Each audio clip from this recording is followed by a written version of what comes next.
Bismillah. Assalamualaikum warahmatullahi wabarakatuh. Alhamdulillah, wassalatu wassalamu ala rasulillahi amma ba'du.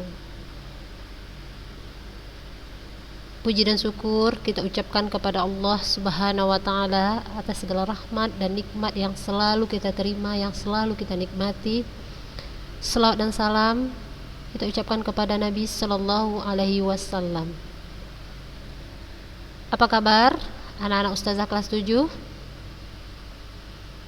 Yang ustazah sayangi karena Allah, saya berharap anak-anak semua dalam keadaan sehat, dalam keadaan fokus, siap belajar, dan yang paling utama siap untuk memulai pelajaran prakarya kita di hari ini.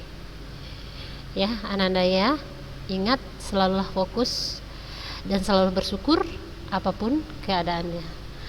Baiklah anak-anak, di hari ini kita di materi prakarya kita akan masuk ke proses produksi kerajinan tekstil.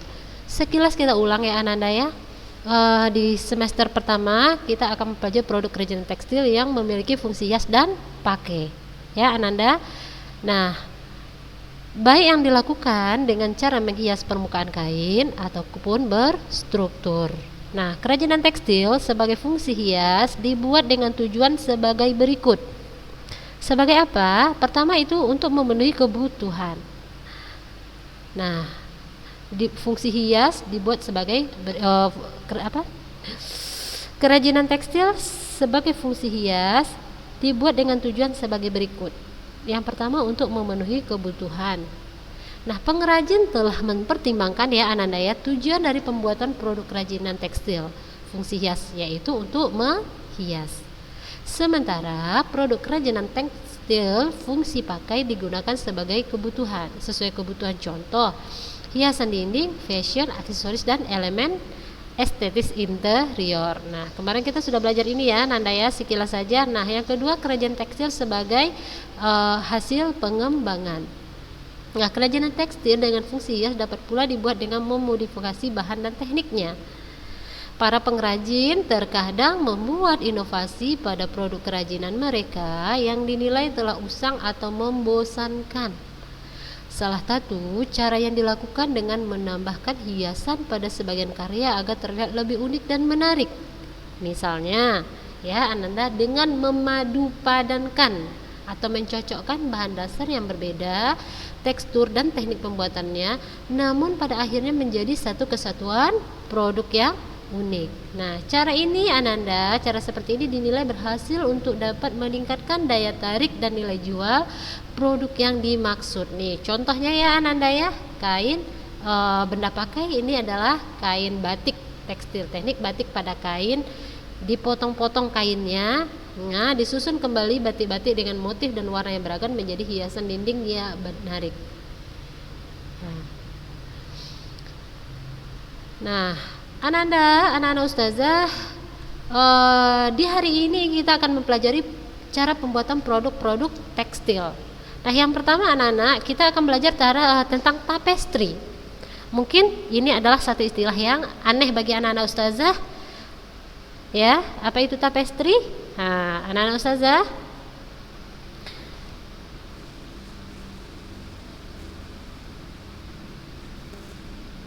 mungkin ada sebagian anak-anak ustazah yang sudah tahu, ada pernah melihat karya tapestry, atau memang ada yang memang masih asing gitu.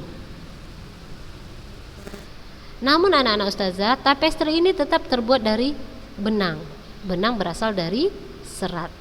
Tetap berhubungan dengan pelajaran kita di bab 1 ya anak-anak ya. Kembali lagi, tekstil itu adalah permainan serat kemarin ya kita sudah belajar. Nah, anak-anak ustazah, apa itu tapestry? Nah, yaitu tenunan yang berasal dari benang yang berwarna atau bisa juga tidak berwarna. Ya, anak-anak ustazah, yaitu tenunan yang berasal dari benang berwarna atau benang yang tidak berwarna. Jadi tetap dari teknik tenun menenun. Nah, anak-anak ustazah pada ahli antropologi menyatakan bahwa kegiatan menenun sudah ada sejak tahun 500 sebelum Masehi. Jadi sudah cukup tua. Nah, terutama Ananda ditemukan di daerah Mesopotamia dan Mesir. Selanjutnya Ananda menyebar ke Eropa dan Asia, terutama India, Turki dan Cina. Oleh sebab itu, wilayah itu sejak dahulu telah dikenal sebagai penghasil permadani yang mendunia, baik dikerjakan dengan manual, keterampilan tangan maupun dengan mesin. Nah, Ananda, untuk Indonesia terungkap banyak kekayaan tenun-menenun dengan aneka ragam teknik dan prosesnya, serta ragam hias yang beraneka ragam. Nah, Ananda, tenun yang menggunakan alat tenun seperti gedongan atau ATBM. Apa itu ATBM? ATBM itu alat tenun bukan mesin, yaitu manual ya Ananda ya, alat tenun gedongan, gedogan namanya ya. Nah, dalam pembuatan hiasan serat ini pun mengikuti kebiasaan dalam pembuatan tenun pada umumnya. Nah, Ananda, menenun bagi orang Indonesia merupakan suatu perwujudan upacara yang dimulai dari tahapan kerja yang jelas, tata tertib yang harus dipatuhi. Nah, dan menjelma menjadi suatu kebiasaan. Jadi bukan asal-asal ya anak-anak ustazah ya, bukan cuman asal bisa, tidak, namun perwujudan upacara yang dimulai dari tahap kerja yang jelas ya, prosesnya ya, tata tertib yang harus dipenuhi dan menjelma menjadi suatu kebiasaan. Jadi harus disiplin ya, harus tertib, harus jelas. Nah, adat istiadat, agama dan lingkungan telah mempengaruhi para penenun dalam mengungkapkan jiwa pada selembar kain hasil tenunan mereka. Demikian pula pada pembuatan hiasan tenun serat. Dari proses tersebut terciptalah hiasan tenun serat yang indah dan menawan dan memiliki harmonisasi dari warna dan tekstur. Nah, ini dia anak-anak ustazah ya, contoh aneka hiasan tapestri dan teknik tenun serat. Nah, tapestri tadi juga kita bisa menamakan dengan tenun serat. Nah, ini tapestri tetap dengan teknik lunsi pakan ya Ananda ya. Ada garis benang yang memanjang ke bawah, ada benang yang melintang. Dibuat dari benang yang berwarna-warni atau yang polos. Nah, ini dari benang yang berwarna-warni. Nah, anak-anak ustazah, seperti ustazah bilang tadi, kata lain dari tapestri adalah itu tenun serat. Nah, ya, pahami Ananda ya. Nah, itu tadi contoh hasil dari tapestri. Sekarang kita masuk bahan pembuatan hiasan tapestri. Nah, bahan-bahannya apa saja? Benang tipis untuk lungsi. Nah, lungsi itu adalah benang yang tegak lurus ya Ananda ya, yang tegak ke bawah lurus itu dinamakan lungsi. Nah, ini contoh di gambar adalah contoh benang-benangnya yang bisa kita pakai. Nah, benang tebal untuk pakan. Pakan adalah benang yang melintang atau yang mendatar ya Ananda ya. Kalau ada anak-anak ustazah yang teringat atau bisa membayangkan cara pembuatan tenun, nah, tahu benang yang tegak itu, yang ujung atas sampai ujung bawah itu terikat, nah, itu namanya benang lungsi. Nah, benang yang kita masukkan dari kanan ke kiri, dari kiri ke kanan selang-seling terus, itu dinamakan benang pakan. Nah, kalau untuk tapestri ya Ananda, untuk lungsi memakai benang tipis, sedangkan untuk pakannya kita memakai benang yang tebal. Yang B, kita masuk alat pembuatan hiasan tapestri. Nah, alat yang digunakan dalam pembuatan hiasan tapestri sebagai berikut. Yang pertama yaitu kayu spandram yang diberi paku untuk benang lungsi. Ini ya Ananda ya, kayu spandram itu atas bawah ini ada pakunya ya. Yang ini ada paku untuk memasangkan ini benang lungsi yang ustazah bilang yang tegak ini. Nah, ini yang berwarna ini adalah pakannya ya, yang sudah dipasang. Nah, ujung kayu ini sampai ke bawah itu ada paku yang kita pasang dengan jarak bisa 1 mili, bisa 1/2 senti, bisa 1 senti, tergantung seberapa besar pakan yang akan kita pakai. Semakin kecil kita memakai pakan ya Ananda, benang jarak pakunya akan semakin dekat. Tapi untuk standar adalah 1/2 senti bisa kita pakai. Ya, ini contoh spandram. Nah, yang berikut alatnya adalah batang kayu ya Ananda ya. Nah, bentuk batang kayu menyerupai sumpit sebagai pengikat benang pakan yang berjalan. Kenapa dibilang benang pakan yang berjalan ya Ananda? Ini nanti benang yang diikat di batang kayu ini, bentuk kayu ini ya. Ini akan masuk nih. Seling-seling bisa. Pertama masuk dari atas, lalu benang yang kedua dia ke bawah, benang ketiga lewat atasnya lagi jadi timpa. Ya, 1 2 3 lanjut gitu masuk. Ya, kuning juga begitu.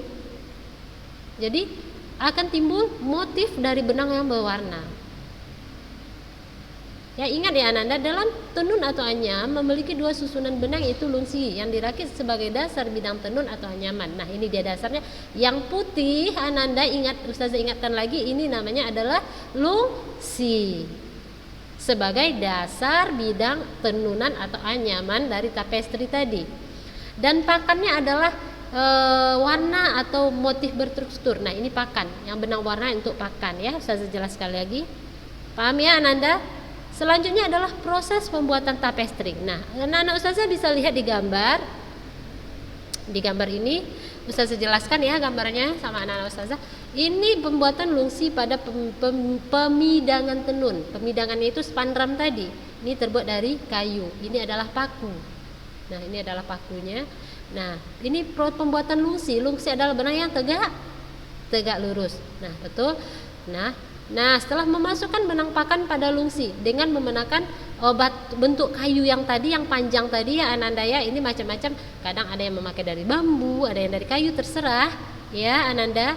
Yang penting yang mana nyamannya lah kita memakai. Nah, ini yang pink ini adalah pakan yang akan masuk ke lungsi. Nah, mengganti warna pakan sesuai motif yang diinginkan. Nah, kalau beda warna benang, untuk pakan pertama tadi kita memakai warna ungu. Pakan kedua kita memakai warna hijau. Selanjutnya orange, hijau, ungu akan menghasilkan motif.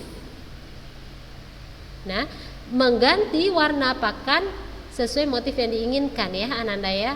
Nah, setelah itu anak-anak Ustazah,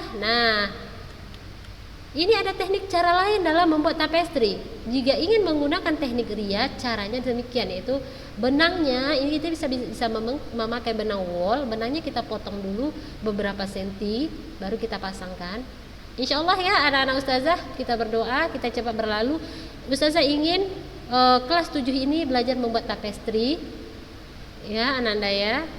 Insya Allah Allah mengizinkan kita kembali tatap muka, kita akan praktek membuat karya ini. Kita sama-sama berdoa ya anak-anak Ustazah. Nah, ini adalah hiasan tenun serat hasil jadi setelah dilepas pemidangan. Nah, setelah kayu-kayu tadi, kayu pemidangannya tadi yang ini dilepas, inilah hasilnya. Ini fungsinya adalah hiasan dinding. Nah, hiasan tenun serat bentuk lain. Nah, bentuknya lain, motifnya tergantung selera ya anak-anak Ustazah. Kalau memang ingin yang abstrak atau agak berbeda, ini dia bisa. Atau memang ada yang ingin motifnya lebih teratur gitu, lebih jelas bentuknya, tidak begitu ekspresif misalnya, bisa. Nah, tergantung dari si desain si pengrajin. Nah, itu tadi tentang tapestri. Nah, selanjutnya anak Ustazah kita akan belajar batik. Nah, anak-anak Ustazah, zaman dahulu Indonesia telah menggunakan produk batik sebagai alat memenuhi kebutuhan hidup sehari-hari, mulai dari pakaian hingga kebutuhan ritual budaya. Nah, jadi batik itu anak-anak Ustazah dulu tidak hanya menjadi pakaian biasa, namun itu dipakai dalam ritual budaya. Jadi batik itu pemakaiannya tidak sembarangan gitu. Sama halnya dengan ulos ya, bagi anak-anak saya yang memiliki darah Batak mungkin paham dengan ulos. Begitu juga dengan batik. Kalau dahulu tidak sembarangan, ada motif-motif tertentu dipakai untuk acara tertentu dan dipakai oleh orang-orang tertentu. Dulu ada ya anak-anak Ustazah, batik itu cuma dipakai oleh orang-orang kerajaan, dan itu pun sampai hari ini masih ada motif-motif tertentu yang cuma diizinkan yang memakai adalah orang-orang keraton gitu. Nah, masih ada. Lanjut anak-anak Ustazah, dalam sejarahnya secara magis pemilihan teknik rintang warna atau resisting pada batik ditunjukkan untuk mengundang keterlibatan roh pelindung guna menolak pengaruh roh jahat. Nah, ini secara ininya magisnya ya, menurut sejarahnya. Para ahli meneliti berdasarkan lukisan-lukisan yang ada pada dinding goa-goa di Indonesia. Kegiatan merintang warna ini sudah dilakukan oleh manusia purba Nah, gambar yang sering muncul adalah gambar tapak tangan yang dibubuhi pigmen merah. Jadi dapat digambarkan bahwa teknik perintangan warna pada pembuatan kain batik ini dipengaruhi oleh konsep kepercayaan. Nah, nih contohnya ya, Ananda. Contoh jejak telapak tangan di gua-gua. Nah, ini contohnya. Nah, lanjut anak-anak ustazah. Dari teknik perintah warna tersebut, nah, sejak dahulu pula masyarakat Indonesia telah mengenal kain jumputan atau ikat pelangi atau sasirangan, atau istilah kerennya sekarang ikat celup atau tie-dye. Nah ya, kalau sekarang orang membilangnya ikat celup atau tie-dye. Ini contohnya, hasilnya ikat celup, anak-anak ustazah, diikat, dicelup, ini kainnya contohnya. Nah, dalam perkembangan batik menjadi kegiatan berkarya dengan teknik yang sama, yaitu merintang warna. Teknik membatik merupakan media yang dapat mempresentasikan bentuk yang lebih lentur, rinci, rajin, tapi juga mudah. Teknik batik tepat untuk mempresentasikan bentuk-bentuk flora, fauna, serta sifat-sifat bentuk rumit lainnya. Ya, Ananda. Nah, anak-anak ustazah, pada batik terdapat ragam hias yang beraneka rupa. Ragam hias batik merupakan ekspresi yang menyatakan keadaan diri dan lingkungan penciptanya. Ya, ekspresi dan keadaan diri, lingkungan pencipta atau pembatiknya. Ya, pencipta batik disebut pembatik. Nah, ragam hias diciptakan atas dasar imajinasi perorangan atau kelompok. Nah, hampir semua keseluruhan ragam hias batik dapat menceritakan tujuan atau harapan perorangan atau kelompok tadi yang menciptakan batik tadi ya, anak-anak ustazah.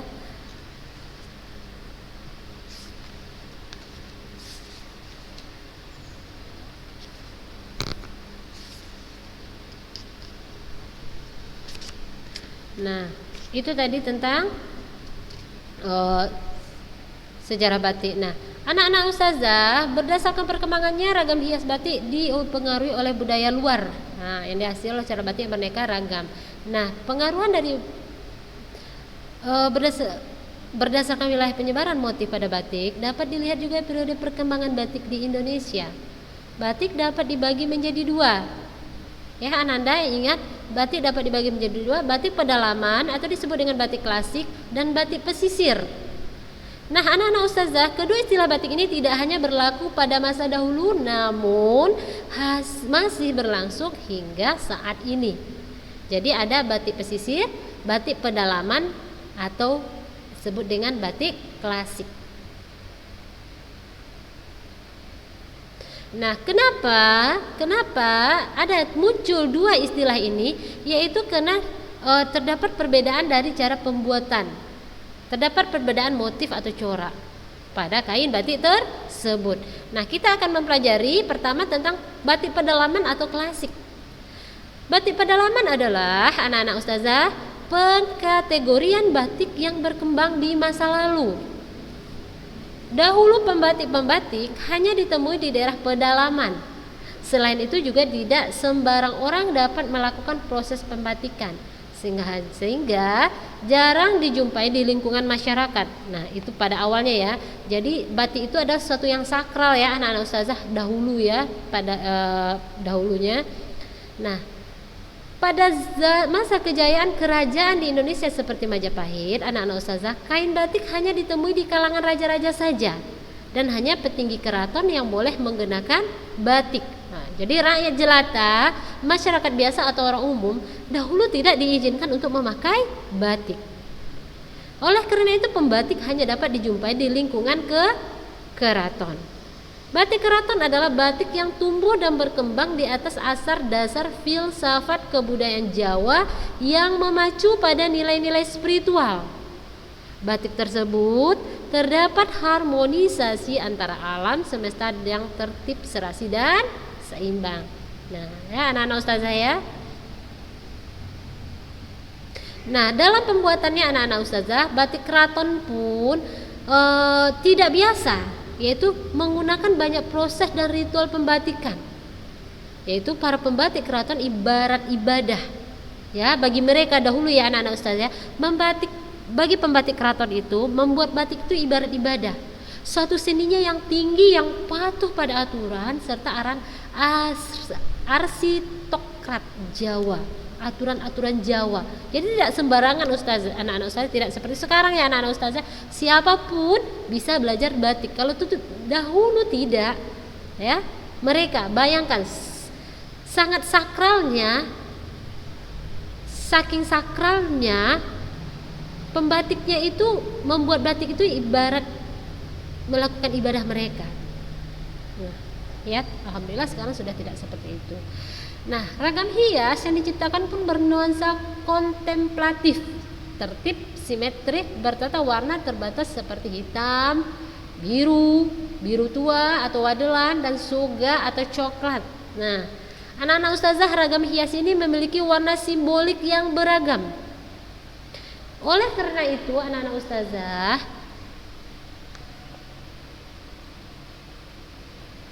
batik dikenal masyarakat sebagai kebudayaan nenek moyang dari daerah Jawa.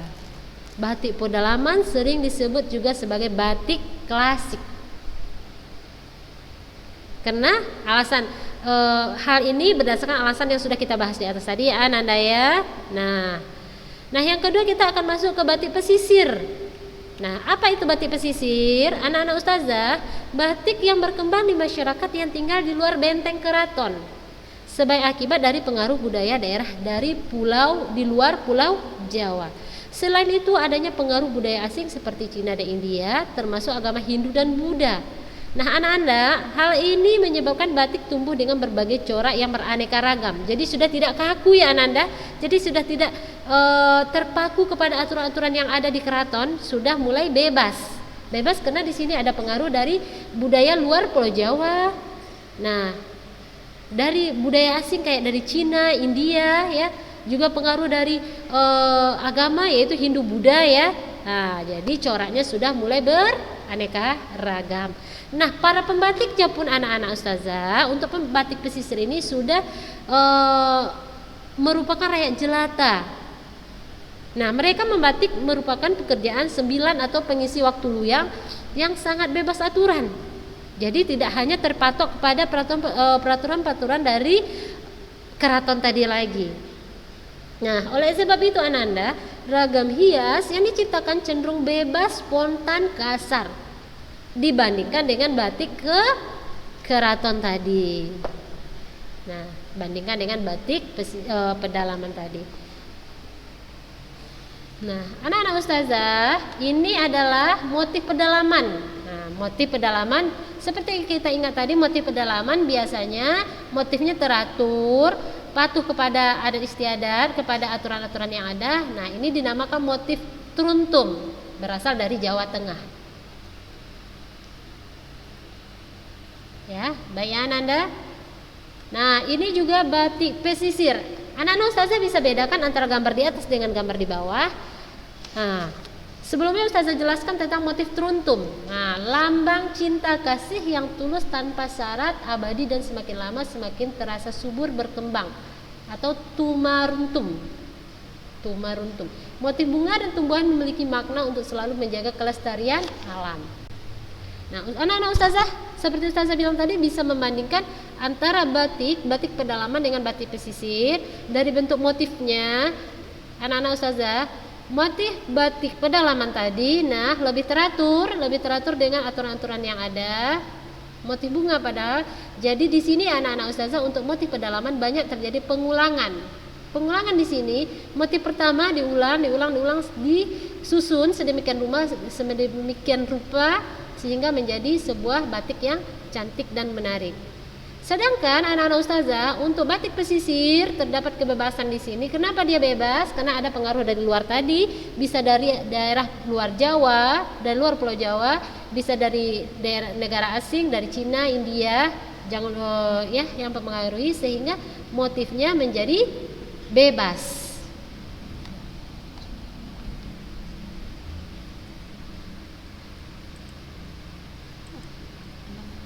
6 menit lagi.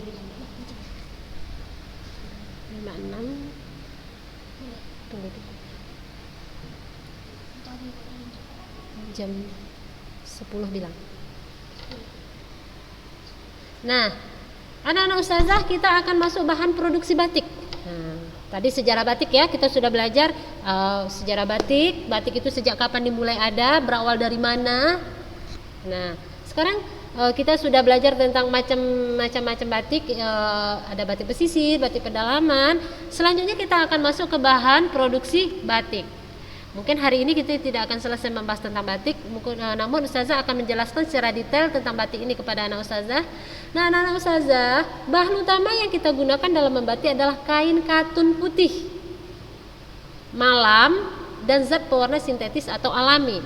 Nah, malam ini anak-anak ustazah kita bisa dinamakan lilin, tapi bukan lilin yang untuk kita bakar mati lampu ya anak-anak ya, tapi lilin yang khusus atau disebut malam. Dan zat pewarna sintetis buatan atau alami adalah indigo ya, warna indigo. Nah, kain putih ini contoh kain putih ya, bisa katun primissima, bisa juga kita memakai kain sutra. Anak-anak ustazah sudah tahu primissima, sutra ini terbuat dari apa anak-anak ustazah? Ya, terbuat dari serat ulat sutra. Nah, kita sudah belajar serat. Nah, kain katun putih yang biasa digunakan adalah kain primissima, kain prima, kain merces, kain sutra, dan katun dobi. Kain katun lebih mudah menyerap zat warna yang baik dibanding jenis polyester. Jadi kenapa katun yang dipakai, kenapa tidak jenis polyester? Yaitu karena lebih mudah menyerap zat warna. Nah, ini contohnya, ini katun primissima, ini katun sutra.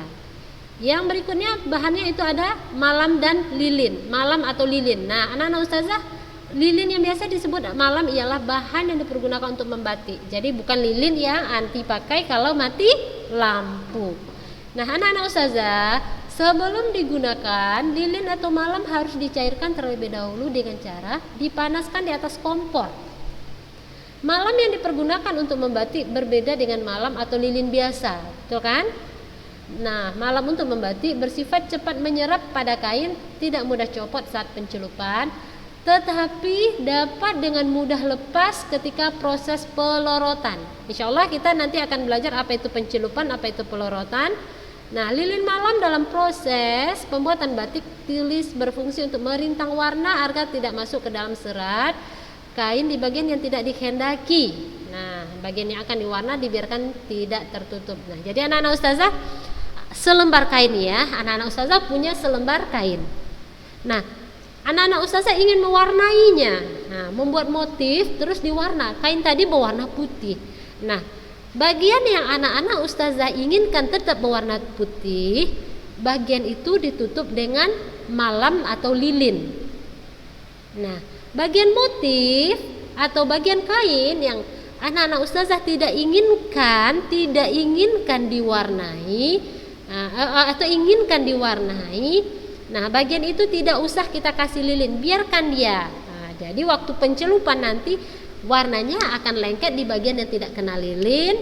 Nah, di waktu bagian proses pelorotan akan kelihatan bagian yang tidak kena lilin tadi berwarna, yang kena lilin akan tetap masih putih polos. Itu secara sederhananya, penjelasan sederhana ya anak-anak ustazah. Nah, anak ustazah, ini ada contoh dua macam lilin. Malam nyungging,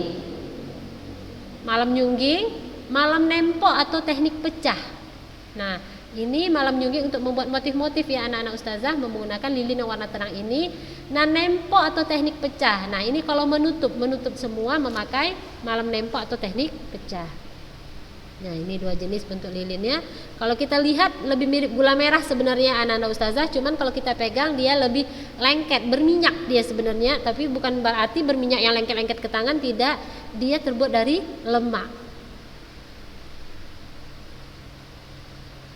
Nah, selanjutnya yang kita butuhkan anak-anak ustazah adalah zat pewarna batik. Nah, anak-anak ustazah, untuk zat pewarna batik insya Allah akan kita bahas di minggu depan ya.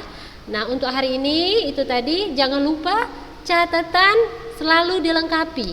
Sudah berapa kali pertemuan kita? Nah, jadi sudah ada banyak catatan. Tidak perlu anak-anak kirim, tidak perlu dikirim sekarang kepada ustazah. Namun suatu hari nanti, suatu akhir semester atau di tengah semester mungkin ustazah akan meminta catatan anti. Nah, jadi tolong catatan dilengkapi ya. Nah, anak-anak ustazah harap paham dengan materi kita hari ini.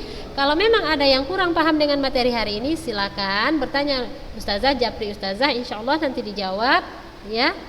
Oke, kita cukupkan hari ini sampai di sini Ananda. Barakallahu fikum.